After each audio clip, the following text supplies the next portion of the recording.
স্বাধীনতার ঘোষক ছিলেন কর্নেল অলি সাহেব, বসে না? কিন্তু কর্নেল অলি সাহেব নিবনে নিজে এই কথাটা কোনোদিন বলে নাই। উনি নিজে কখনো বলে নাই। উনি নিজে বলেছেন, সাক্ষী দিচ্ছেন যে এই ঘোষক ছিলেন আমাদের নেতা শহীদ রাষ্ট্রপতি জিয়াউর রহমান সাহেব।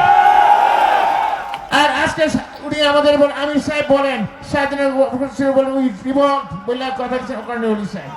এই জন্য এইটুকু কথা বললাম। আজ পর্যন্ত কারো সম্বন্ধে কোনো কথা বলি নাই।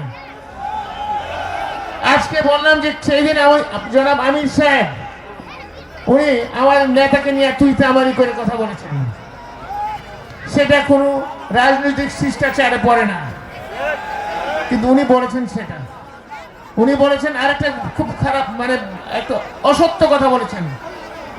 বলেছেন যে স্বাধীনতার ঘোষক ছিলেন কর্নেল অলি সাহেব, বসে না?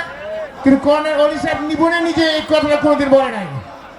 উনি নিজে কখনো বলে নাই। উনি নিজে বলেছেন, সাক্ষী দিচ্ছেন যে এই ঘোষক ছিলেন আমাদের নেতা শহীদ রাষ্ট্রপতি জিয়াউর রহমান সাহেব।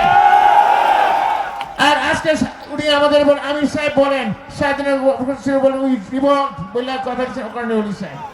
এর চেয়ে বড় লজ্জা আর কি হইতে পারে? এত বড় মিথ্যাচার আর কি হইতে পারে? একজন আমির যদি এরকম মিথ্যাচার করেন তাকে আমরা কি বলবো?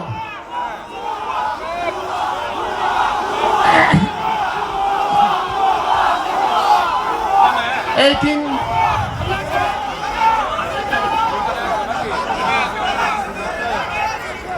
তারপরও ওনাদের ব্যাপারে আজকে যে আমি 3 থানায় ঘুরেছি, আজকে কোনো দল সম্বন্ধে কখনো কোনো কথাই বলিনি, বলতেও চাই নাই। এইগুলো আসলে না বলে উপায় নাই। উপায় নাই, কারণ মিথ্যাচার করে আমার নেতাকে ছোট করে কথা বলে, তখন তো কষ্ট লাগে।